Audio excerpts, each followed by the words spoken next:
porque vamos a cruzar política y religión, entre otros temas, porque hay muchas cuestiones que vamos a estar hablando con el diputado Dastugue. Muy bien, ya lo estamos recibiendo. Álvaro, bienvenido a TV Ciudad y a Informe Capital. Bueno, muchas gracias, encantado, contento de estar con ustedes. Gracias por la invitación y un saludo a toda la audiencia. Yo empezaría por el cómo se compatibiliza, ¿no?, este apego a las normas, este cruce con la política y la religión. Usted además se dice cristiano, es evangélico y es diputado, es representante nacional.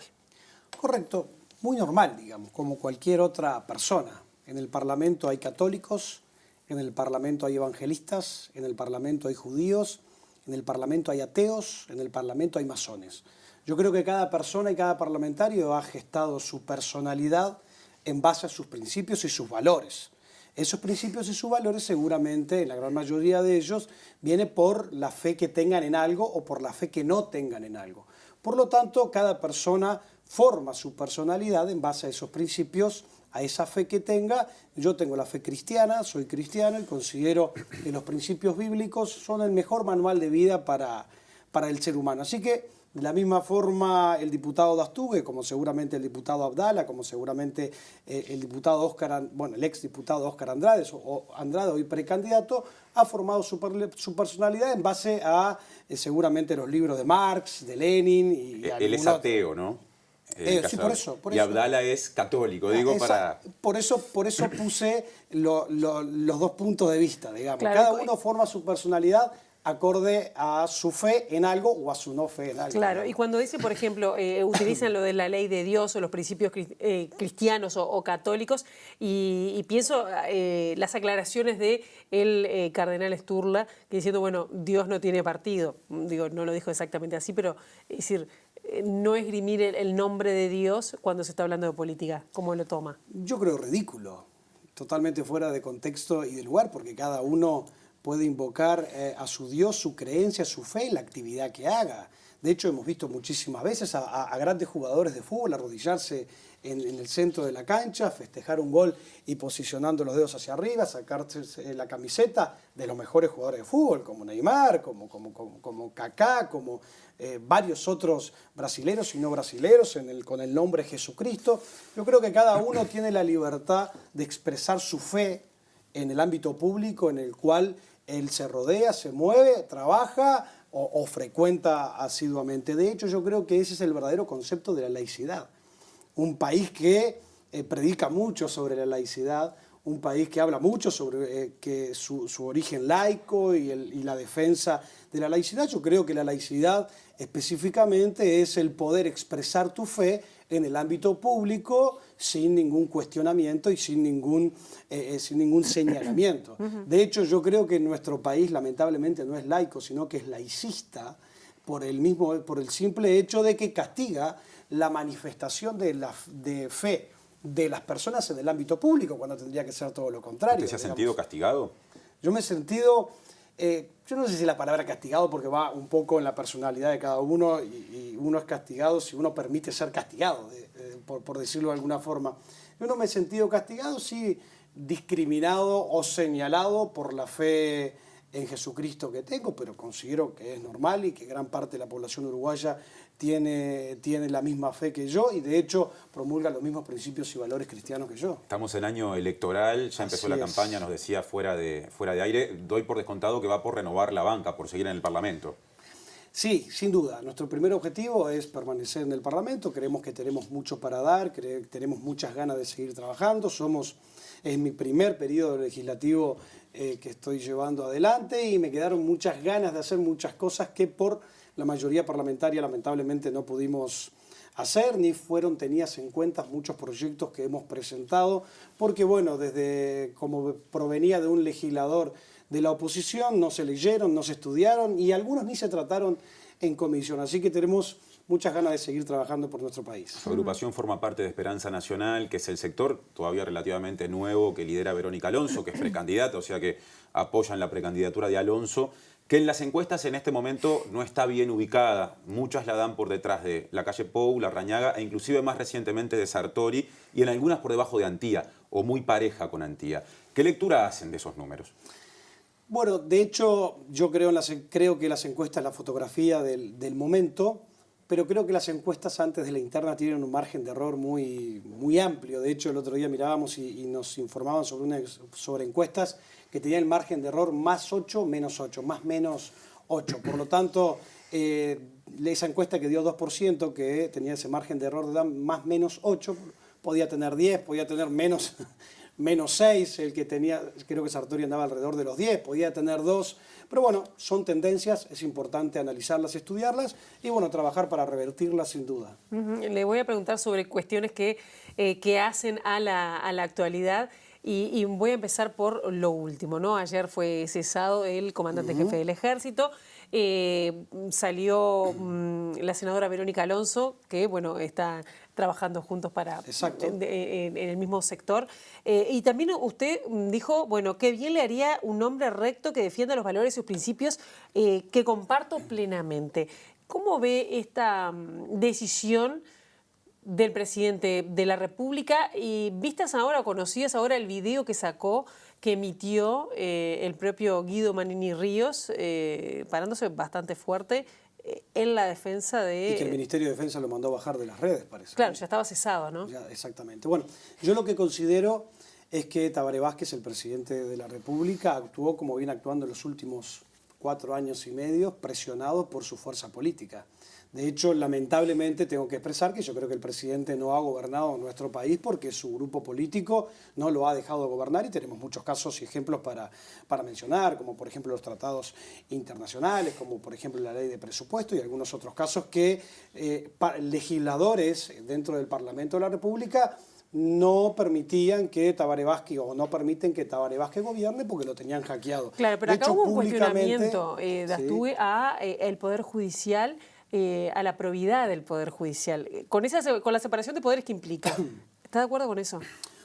No, yo lo que quería terminar Sí. en el hilo que venía, que yo creo que un poco presionado el doctor Tabaré Vázquez toma esta decisión también en consecuencia de lo ocurrido con el general, a través de las expresiones del general Guido Manini, que se venían deteriorando ya desde hace algunos meses. Conocemos la suspensión de hace algunos meses atrás. Yo lo que tengo que decir es que yo conozco al general Manini Ríos, considero que es una persona de bien, considero que es una persona de familia, considero que es una persona que ha jerarquizado muchísimo a las Fuerzas Armadas en estos últimos 4 años que él las ha comandado. Por eso yo considero que lo llevado adelante por el Frente Amplio es más una cuestión ideológica que una cuestión de las expresiones del general Manini Ríos, que en mi opinión tenía el derecho a presentárselas tanto al presidente de la República como al Poder Ejecutivo, porque él defiende las Fuerzas Armadas Terrestres, y si considera que las Fuerzas Armadas Terrestres están siendo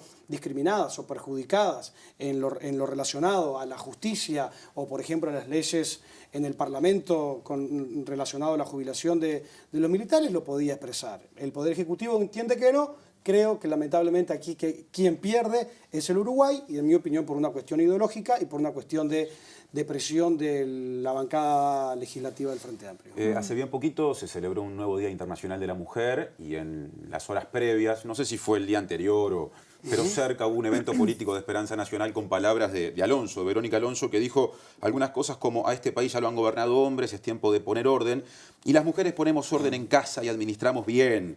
Después dijo algo así como: tenemos la capacidad de dar vida, estamos preparadas para cuidar, y si algo hace falta hoy es alguien que nos cuide. 2 en 1. ¿Cómo interpreta las reivindicaciones que se han hecho en torno al Día de la Mujer últimamente? ¿Y hasta qué punto estas reivindicaciones, o mejor dicho, estas palabras de Alonso no refuerzan estereotipos en lugar de empoderar o dar derechos? Yo creo que debemos separar las reivindicaciones justas de las mujeres, principalmente en la equipación de salarios, principalmente en algunos derechos que entendemos y consideramos que han sido dejadas de lado, o bueno, hemos llegado un poco tarde a algunos derechos, respaldar algunos derechos de las mujeres, no me cabe la menor duda.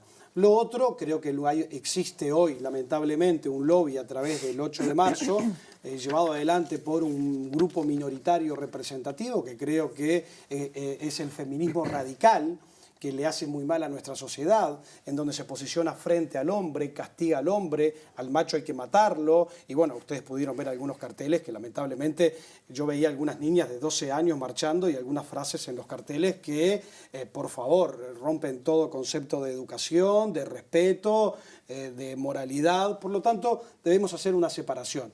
Yo reivindico algunos derechos de las mujeres, pero no el feminismo radical, que creo que es muy dañino para nuestra sociedad y para la relación hombre-mujer, que nunca estuvimos enfrentados. De hecho, yo considero que la mujer y el hombre debemos ir juntos y luchar juntos por los objetivos de la vida, y no el hombre adelante, la mujer atrás, y la mujer adelante y el hombre atrás. Así que hay algunas cosas que sí las llevo y hay otras cosas que estoy en la otra punta de lo que reivindico. Ahora, ¿no es un poco grueso decir que, qué sé yo, 50.000 personas, porque hace 2 o 3 años que estas marchas tienen más convocatoria cada vez, proponen matar gente? En todo caso, la expresión matar al macho, por fuerte que suene, no hay que interpretarla como dejar de lado cierto perfil de masculinidad que, entre otras cosas, está vinculado al feminicidio. La violencia genera más violencia. Usted no comparte el uso del verbo matar en esas pancartas. Yo no comparto muchas prácticas del feminismo radical. Muchísimas no comparto y estoy en la otra punta del feminismo radical. Sí estoy en la misma línea del feminismo y de reivindicar derechos de las mujeres, pero no el feminismo radical, no pancartas que levantaron, no usar el 8 de marzo como una expresión política de izquierda. Vimos carteles que mencionaban que el feminismo es de izquierda. No es ni de izquierda, ni de derecha, ni de centro. Es respetar y defender derechos de las mujeres. Por lo tanto, hay algunas cosas que sí y hay algunas cosas que no, y lamento que cierto grupo reducido que practica y marcha en el 8 de marzo genere violencia y trate de enfrentar al hombre con la mujer, que creo que es muy perjudicial, ¿no? Lo ha dicho usted, grupo reducido, no es Sí, la mayoría claro. de quienes marchan. Sin duda que no. Yo creo que es un grupo reducido y creo que es un grupo fuera de foco que lamentablemente empañan las reivindicaciones de las mujeres, que algunas son muy loables y son de hecho respaldadas por mi persona. ¿Cuáles son sería ese feminismo que usted apoya? ¿Cuáles serían las reivindicaciones de las mujeres que a usted le parece que están bien? La igualdad, el trabajar junto con los hombres, recién mencioné la igualdad salarial, los derechos de empleo y todo lo que conlleva a ser ciudadanas igual que los ciudadanos hombres, porque más allá además de ser hombres y mujeres, somos todos ciudadanos. De hecho, los constitucionalistas en la Constitución hablan del ciudadano y no hablan del hombre o de la mujer. Fueron muy sabios. Yo creo que todos somos ciudadanos y todos tenemos iguales derechos e iguales obligaciones bajo la ley y la Constitución. Claro, que a veces las mujeres no lo tienen o hay una relación desigual.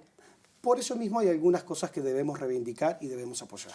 Voy a tocar un tema que tiene que ver, por ejemplo, con la ley trans, ¿no? La agenda de derechos, que también es un tema que es bastante puesto sobre la mesa y que ahora que estamos de cara a las elecciones importan.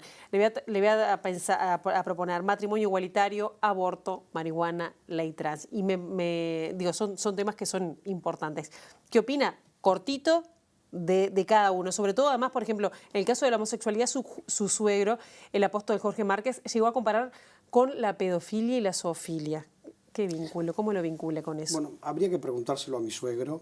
Yo creo que no fue bien así. Yo lo que creo que él mencionó es que hay señales internacionales que comienzan a visibilizarse relacionados de formalizar la pedofilia y algunas cosas que él mencionó. Pero yo creo que no es una agenda de derechos, yo creo que sí es una agenda de prioridades. Yo creo que no podemos hablar de derechos de una persona cuando le quitamos los derechos a las otras personas, ¿En qué a la otra sentido? persona, por ejemplo, el aborto.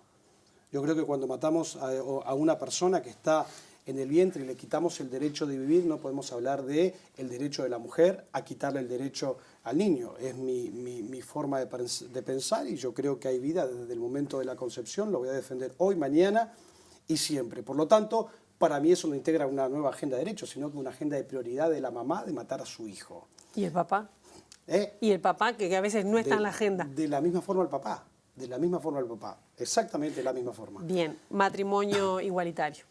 Matrimonio igualitario, yo no tengo ningún problema con la unión de personas del mismo sexo. De hecho, el libre albedrío y la libertad de que cada uno decida lo que considera y quiere hacer de su vida, soy el primero en respetar la opción de vida de cada persona.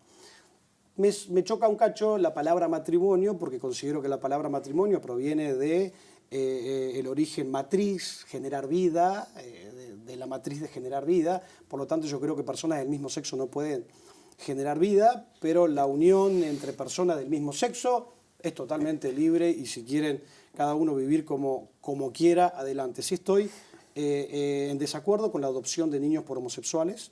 ¿Por qué? Porque yo creo que el niño debe tener el derecho de tener maternidad y paternidad.